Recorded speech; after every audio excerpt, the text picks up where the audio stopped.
Welkom bij het Cambuurjournaal. Het is het laatste journaal. We binnen de volgende week nog één keer met een seizoensoersjog.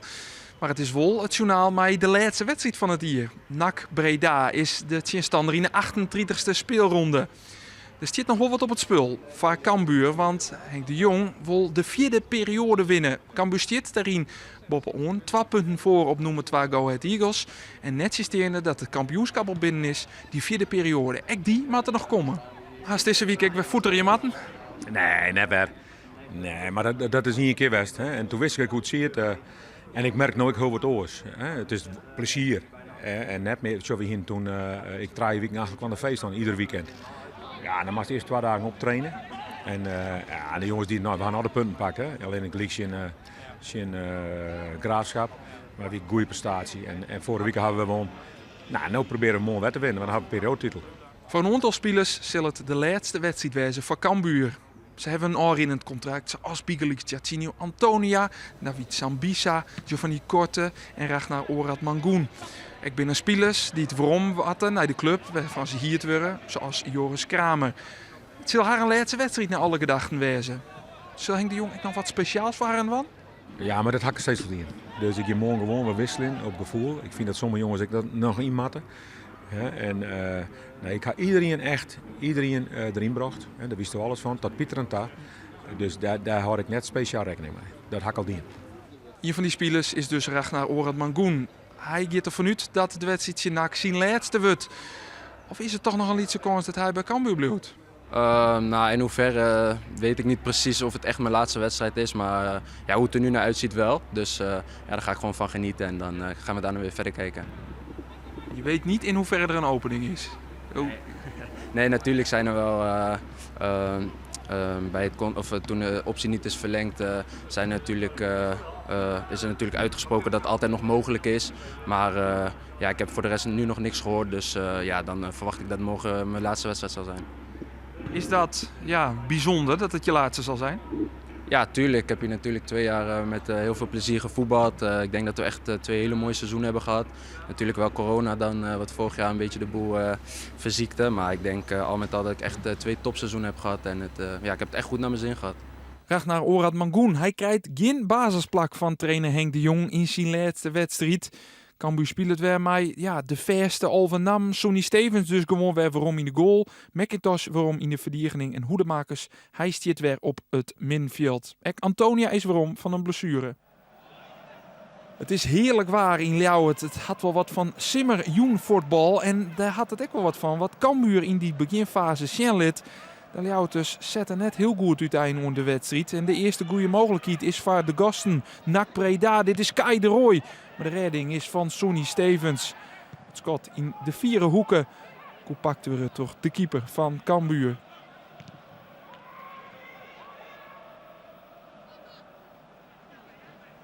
Het houdt al je net echt oer. Cambuur is bij vlagen wat nonchalant.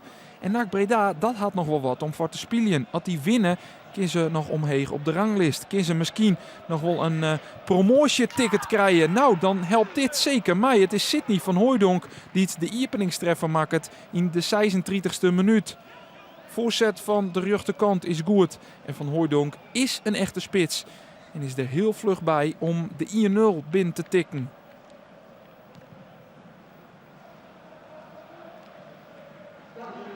Met deze tussenstand docht NAC in die goede zaken.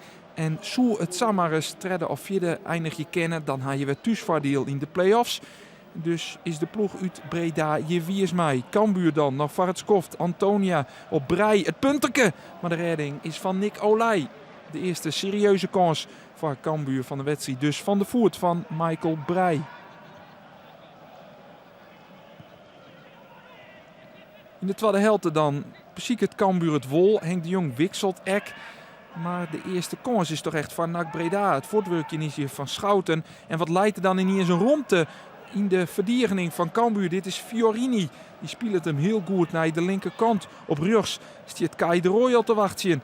Is dit de 2-0? Dit is de 2-0. NAC Breda komt op een 2-0 voorsprong door het doelpunt van Kai de Roy. Het lijkt heel even bij Cambuur. Het gaat er dan net goed. En NAC straft dat keihard hoor.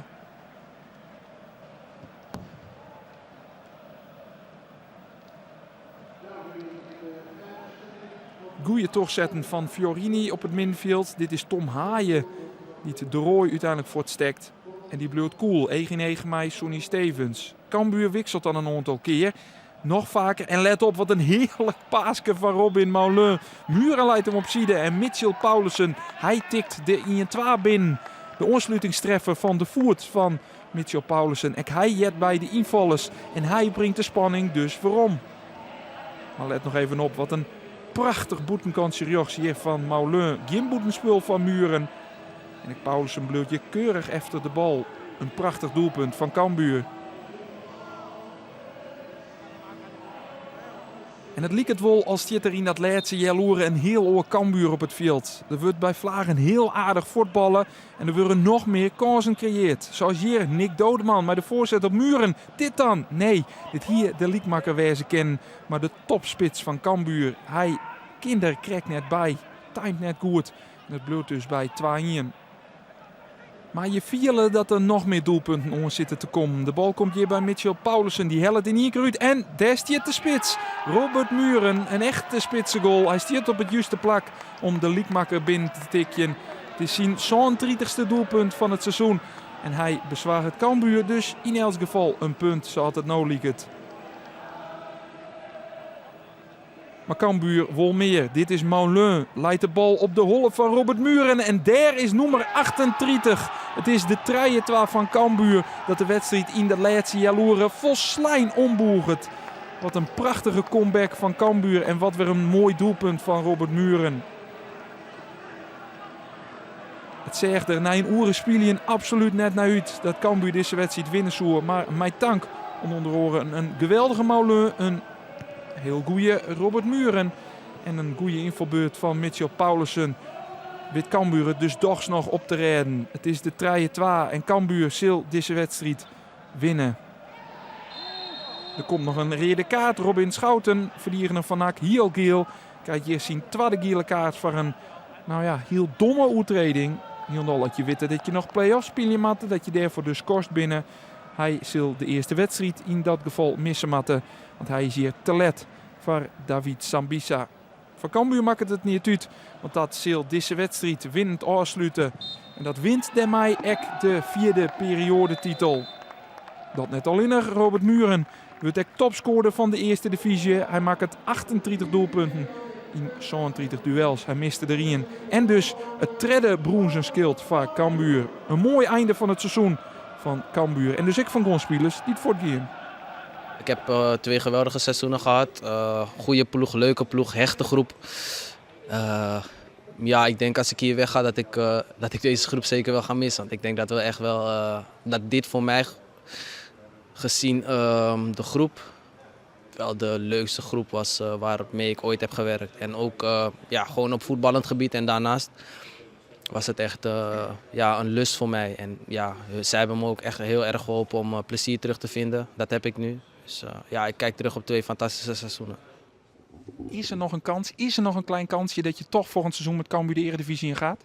Ja, tuurlijk is er een kans. Maar er moet er wel een aanbieding komen. En dan moet het een aanbieding zijn die ook gewoon past. Wat gebeurt er na ongeveer een uur spelen? Jullie staan 2-0 achter. En ineens het begint te lopen als een tierenlier. Prachtige aanvallen, geweldige passes, mooie doelpunten. Wat verandert er dan? Ja, ik denk dat we wakker werden. Ik denk dat we weer ons eigen spelletje gingen spelen en het tempo weer op. En toen kregen we ook weer onbeperkte kansen. Toen voelden we wel van maak dan die 2-1, maar ik schoot hem niet binnen. En uiteindelijk maakte ik hem wel. Of Mitchell maakte de 2-1. En toen voelden we al van deze gaan we nog gelijk spelen of winnen. Dat komt door een goede ploeg aan. Dat we kunnen wisselen en dan net minder worden, maar gewoon beter. Ja, en de ene keer is die ene dat de andere keer de oren. Dus ja, maar dat weten we. En, Ja, dan gaat ze er gewoon in, hè. Maar de vorige week ook kansen, hè. Die keeper helde er een periode net normaal. Hè. Maar toen werd het net flitsend en niet laatst werd wel flitsend. Nou, dan wist ik gewoon met 3-2, heel knap. 92 punten. Hè, maar de laatste 4 wedstrijden zonder druk. Ja, dat is wel heel knap. Was dit je laatste wedstrijd in een Cambuur shirt? Dat weten we allemaal nog niet. Punt. Jij ook nog niet? Nee, zeker niet. Je bent transfervrij na dit seizoen. Er wordt hier en der gesuggereerd. FC Twente zou je wel zien zitten. Cambuur wil je hier houden, dat is ook al uitgesproken. Wat wil jij? Ja, weet ik nog niet. Het seizoen is nu klaar. Dus ik denk dat we binnenkort even met Cambuur gaan zitten. En daarna ga ik de andere telefoontjes beantwoorden. Is het wel zo dat Cambuur op 1 staat of weet je dat ook nog niet? Moet je het echt allemaal nog zien?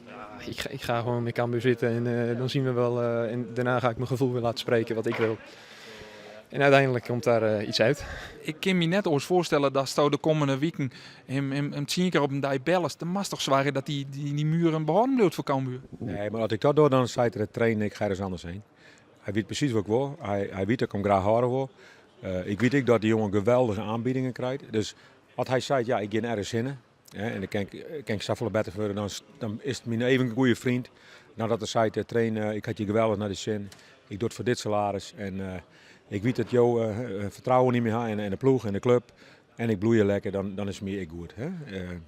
Maar ik ga net druk erop zetten. Had geen nutbureau.